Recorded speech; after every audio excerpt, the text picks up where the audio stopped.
noite a todos vocês, irmãos queridos da Igreja Batista da Freguesia. Muito bem-vindos vocês que nos assistem pelo YouTube dos mais diversos lugares, que amam a Palavra de Deus. Que bom podermos estar juntos nesta noite de quarta-feira no Oração e Ação Estudo Bíblico. Hoje nós vamos estar dando início ao estudo do livro de Gênesis, que nos foi pedido pelos que assistem à nossa programação. Então nós vamos estar dando início hoje. Mas quero primeiro lembrar os nossos motivos de oração. O nosso programa se chama Oração e Ação porque a ênfase é orar e a ênfase é fazer da oração uma atitude na nossa vida. Vamos lá, então estaremos orando, agradecendo a Deus pelos aniversários de Marilac, José Manuel, Maria Cristina, Raquel Biral e Sueli, ainda pelos aniversários de casamento de Ribeiro e Dulcineia, Reisaura e Márcio, Wilson e Derli. Ribeiro e Dulcineia estão fazendo 50 anos de casados. Nós vamos orar também pela saúde de Marilac, de Rejane, de Agnello, de Janice, de Márcia e da Rosa. Vamos orar pelo nosso país, pelo nosso Brasil, pelos nossos governantes, pelos profissionais de saúde, pelos pastores e missionários espalhados pelos campos. Nós vamos, então, lembrar também de orar pelos trabalhos de ação social de nossa igreja. Nós entregamos cestas básicas, nós ajudamos no sustento de uma entidade que faz trabalho com dependentes químicos, né? E é a Chácara dos Profetas. Vamos também abençoar o retiro dos idosos da denominação batista, que fica em Campo Grande. Nós fazemos para lá doações de leite. Nós estaremos brevemente fazendo o nosso retorno aos cultos presenciais. Estamos terminando uma obra de melhoria e adaptação no nosso templo. Está ficando muito bom, você vai gostar, você vai ficar feliz. E logo depois nós vamos estar retornando aos cultos presenciais, uma vez que nós já estamos na fase laranja aqui no Rio e a maioria daqueles que são vulneráveis já estão vacinados. Quero também orar agradecendo a Deus pela fidelidade de Deus à nossa igreja. Deus tem sido tão bom conosco, tem sido realmente benevolente. E nada tem faltado à igreja, todos esses trabalhos sociais, todo o trabalho de evangelização, o trabalho dos cultos virtuais, tudo tem sido possível porque Deus tem nos abençoado através da fidelidade de vocês. Vocês têm sido dizimistas fiéis, vocês têm sido ofertantes fiéis e por isso nós temos podido dar andamento, honrar os compromissos da igreja. Que Deus abençoe você, dizimista fiel, você, ofertante fiel. Que você seja abençoado em dobro, ok? Vamos orar então, pedir a Deus as bênçãos dele e também a unção para esse nosso estudo hoje. E logo depois, então, vamos estar abrindo as nossas Bíblias no livro de Gênesis, o primeiro livro da Bíblia. Vamos orar então. Feche seus olhos, vamos lá. Senhor Deus, muito obrigado, Senhor, pelo teu amor, pela tua bondade. Senhor, abençoa os membros de nossa igreja. Abençoa aqueles, Senhor, que nos assistem, que as suas famílias sejam ricamente abençoadas. Pai, eu te suplico que o Senhor nos unja com o teu Santo Espírito, para que possamos trazer, Senhor, segundo a tua vontade, esta palavra de ensino, Pai. Abençoa e dê também, eu te suplico, discernimento a todos aqueles que ouvem, Senhor, esse estudo dessa noite. Tudo isso te peço e agradeço, em nome de Jesus. Amém. Ok, abra aí Gênesis. Gênesis, capítulo 1. Ok, abriu? Mas antes da gente falar, hoje nós, na realidade, vamos fazer uma introdução ao estudo de Gênesis. Eu quero que você caminhe comigo. Bom, os 5 primeiros livros da Bíblia são chamados de o Pentateuco. O Pentateuco significa o conjunto de 5 livros. Esse conjunto de 5 livros, o Pentateuco, no Velho Testamento, foi sempre chamado de a lei. A lei. Também no Novo Testamento há muitas alusões a esses 5 livros como sendo a lei. É a lei conforme a Bíblia judaica, né? Conforme discriminado na Bíblia judaica. O autor desses 5 livros, primeiros da Bíblia, inclusive o livro de Gênesis, por tradição, seria Moisés. Há também algumas alusões aos escritos de Moisés na Bíblia. E nós vamos dar uma olhadinha nisso para que a gente possa verificar que essa tradição da autoria dos livros como sendo de Moisés, como ela tem base bíblica também. Agora, quando a gente fala autoria, não quer dizer que necessariamente isso saiu de uma criação de Moisés, mas Moisés apenas foi inspirado por Deus para escrever, para cristalizar toda essa história em tinta e pergaminho, não é? Ok, abra aí sua Bíblia em Êxodo 17, versículo 14, logo depois da batalha na planície de Refidim, uma batalha em que Josué foi o líder do povo ali naquela batalha.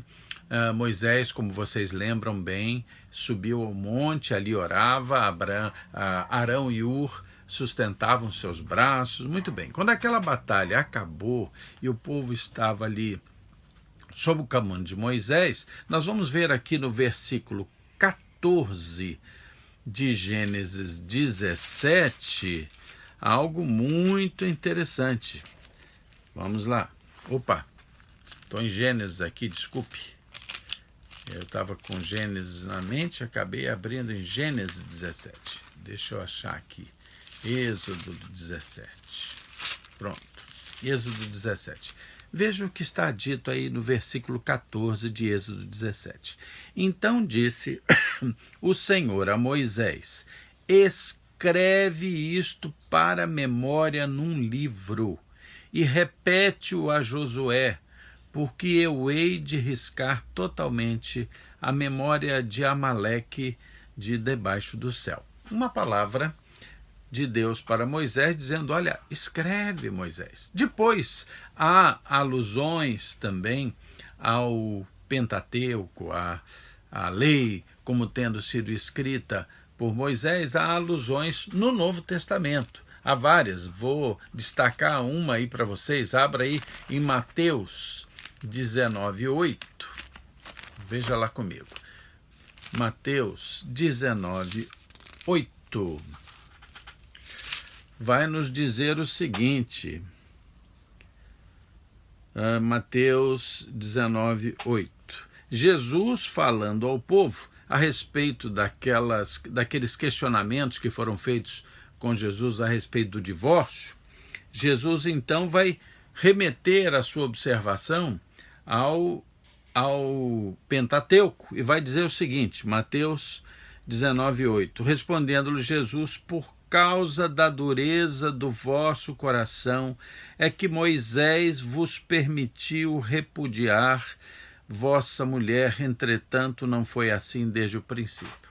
Jesus vai citar um texto do Pentateuco, e aqui ele está se referindo a Deuteronômio 24, de 1 a 4, fazendo uma alusão ao escrito de Moisés, né?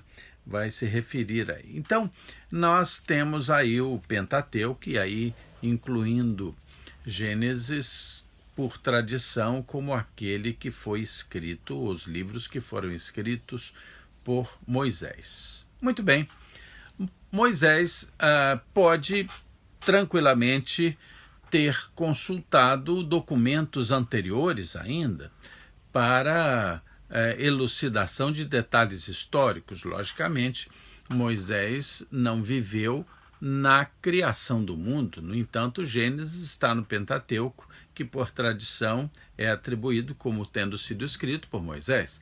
Mas ele deve ter consultado escritos antigos, pode ter consultado escritos antigos, não é? Pode certamente ter consultado tradição oral, né? O povo judeu tem como uma fortíssima tradição a cultura que é entregue às novas gerações por tradição oral, e fazem isso com uma minúcia impressionante. Faziam isso naquele tempo, citando livros inteiros da Bíblia, letra por letra. Era uma prática, então ele pode ter também se valido disso, mas certamente que a grande fonte de inspiração que tudo controlou foi a própria inspiração divina. Eu quero convidar você a ver aí o que está em Gênesis 5:1, volta lá para o início, lá para o Pentateuco, né? Gênesis 5:1. Há aqui citações de livro ou documento de genealogia, que trazia escritas todas as gerações. O judeu antigo gostava muito disso, né? O povo hebreu.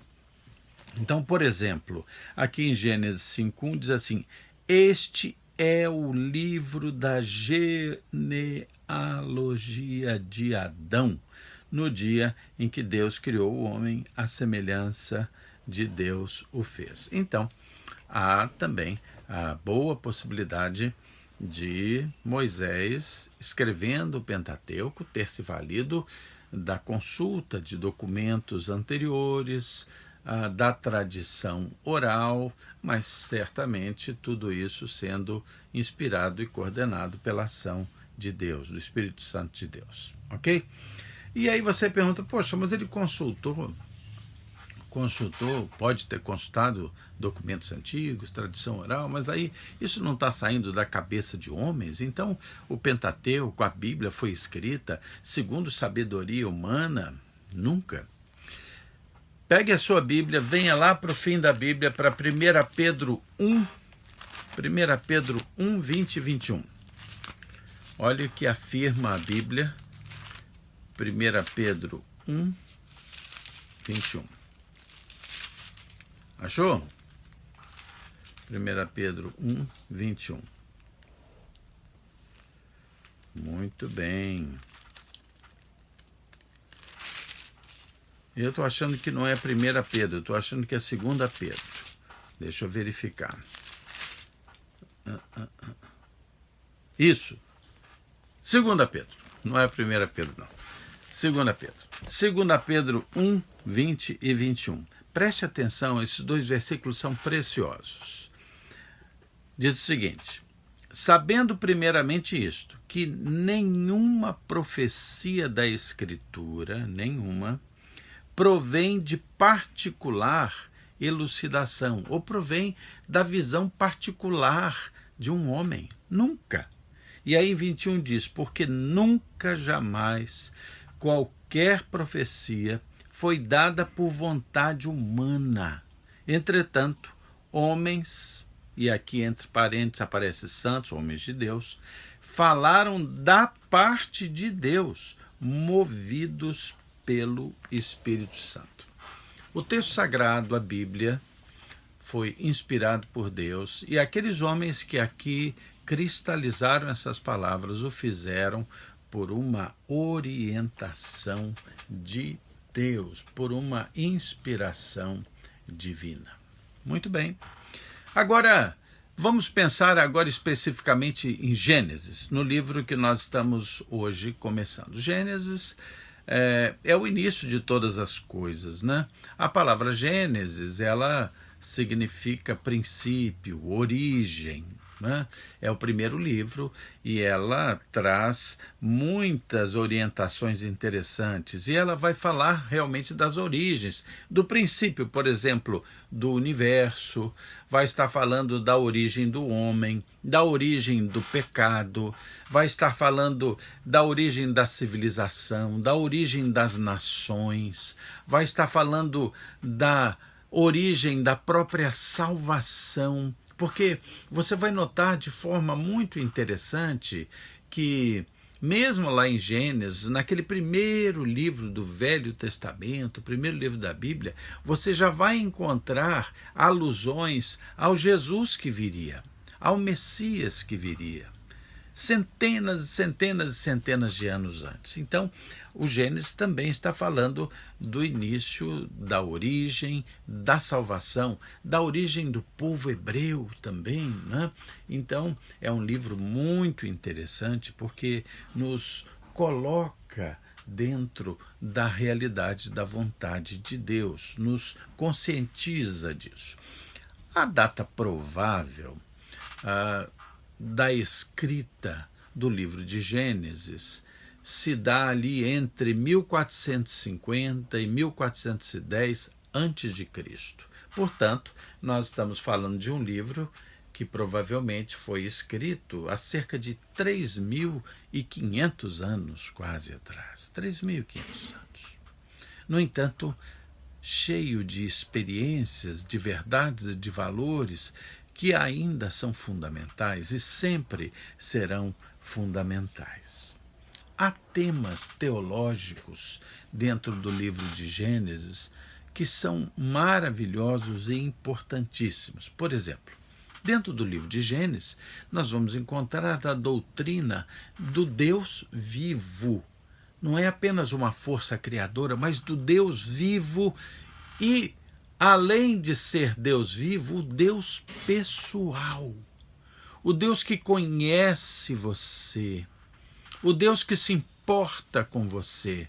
O Deus que caminha acompanhando a própria história da sua criação. Daqui a pouco eu vou falar um pouco sobre isso. Uma teologia que fala sobre a criação do homem à semelhança de Deus, à imagem e semelhança de Deus, uma doutrina extremamente importante. A doutrina teológica das promessas de Deus quanto à aliança de Deus feita com a nação de Israel, com o povo de Israel, não é? Essa aliança, a teologia dessa aliança, ela tem ali a sua Gênesis, no livro de Gênesis. E é também a base, o livro de Gênesis é a base para todos os demais livros da Bíblia.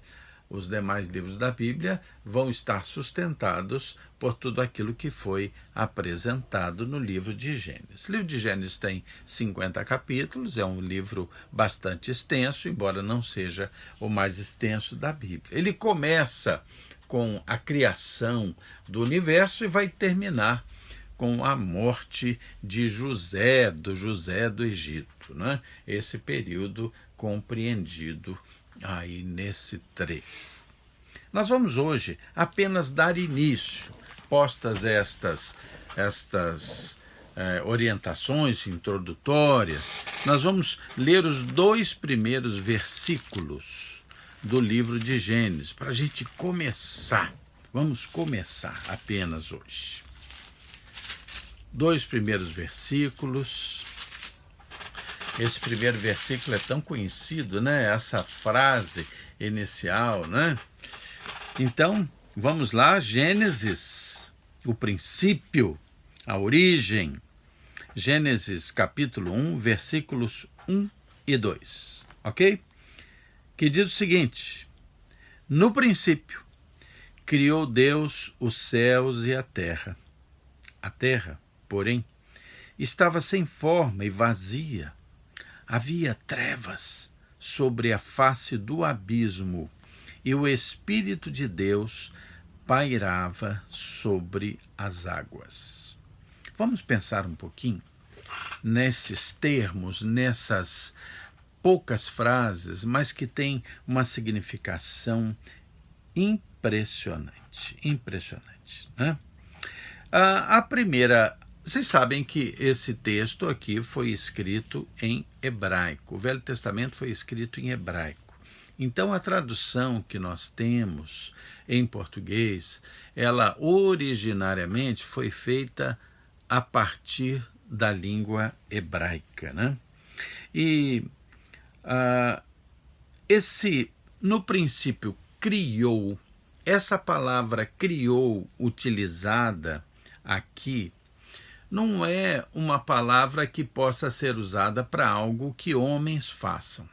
Lá no hebraico, a palavra para é uma palavra que significa criar, mas está definindo esse criar como um ato divino.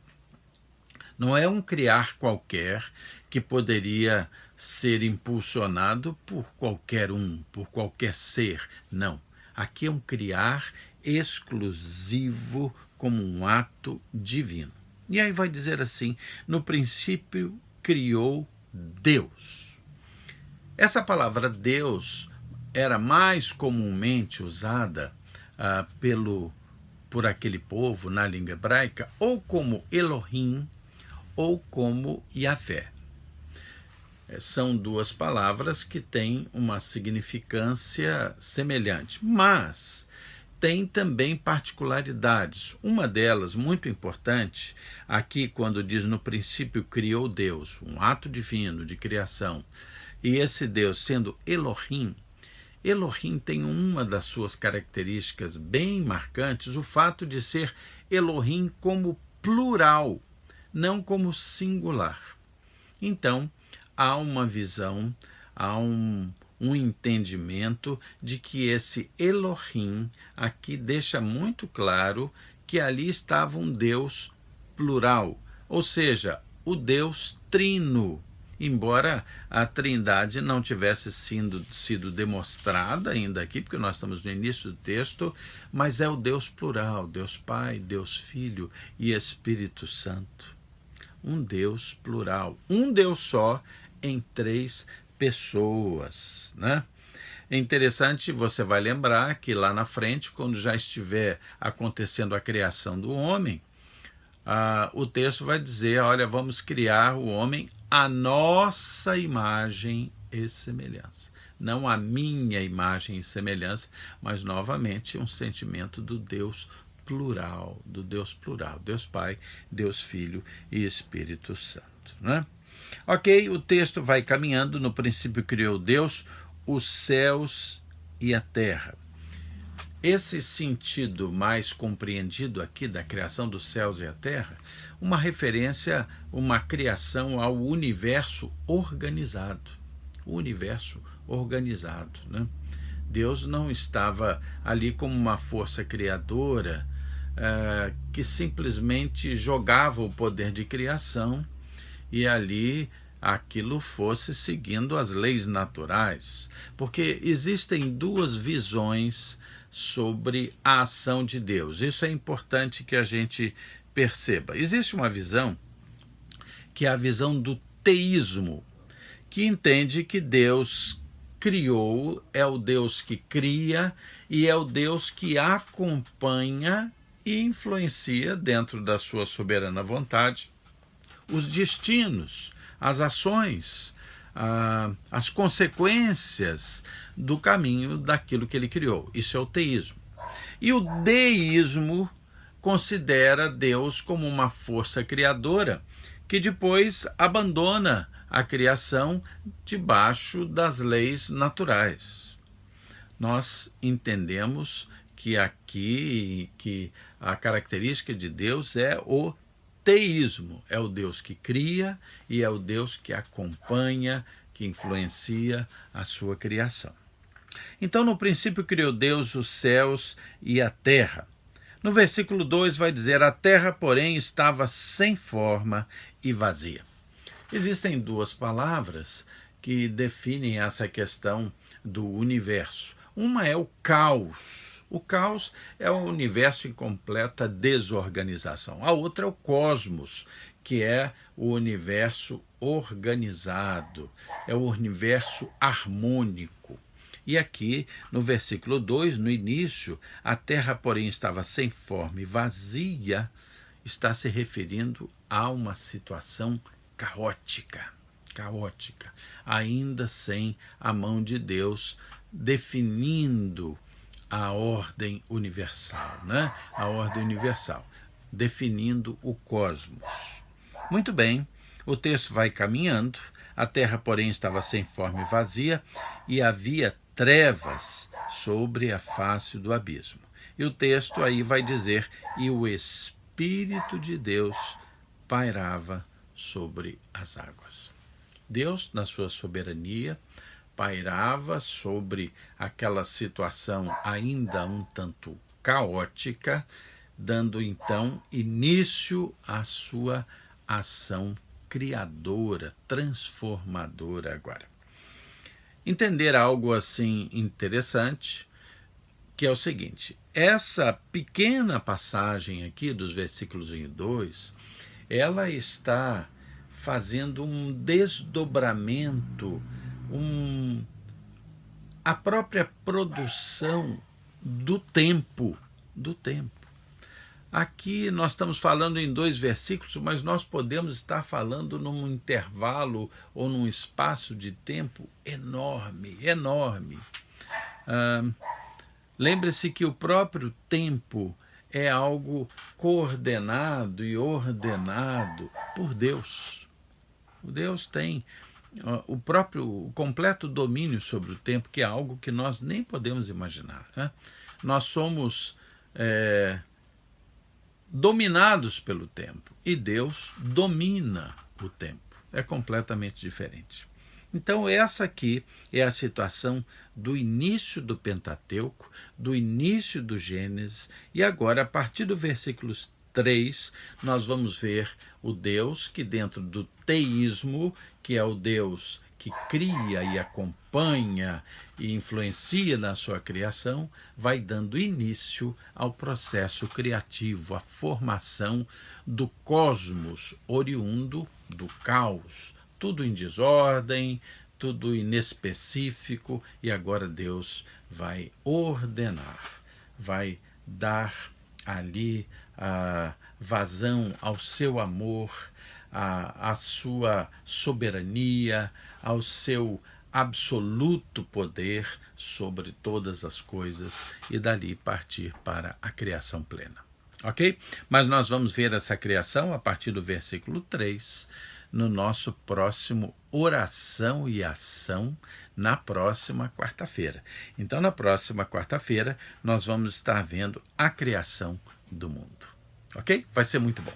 Muito bem, vamos orar, agradecer a Deus por esse dia, por esse momento, e vamos lembrar daqueles motivos de oração que nós apresentamos no início do nosso programa, do programa desta noite. Feche seus olhos, vamos lá. Senhor Deus, muito obrigado, Senhor, pelo teu amor, perdoa nossos pecados. Senhor, suplicamos as tuas bênçãos sobre esses que fizeram aniversário de nascimento, aniversário de casamento. Abençoa os casamentos, abençoa as famílias, Senhor, eu te suplico. Quero suplicar também, Senhor, que o Senhor abençoe os enfermos, Senhor. Muitos têm ficado enfermos, temos perdido alguns queridos. Suplico, Senhor, a consolação para as famílias daqueles que foram perdidos, e suplico cura para aqueles que estão enfermos, Senhor. Dá alívio, Senhor, às suas enfermidades. Pai de amor, eu quero suplicar as tuas bênçãos sobre o nosso país, sobre o nosso Brasil, Pai.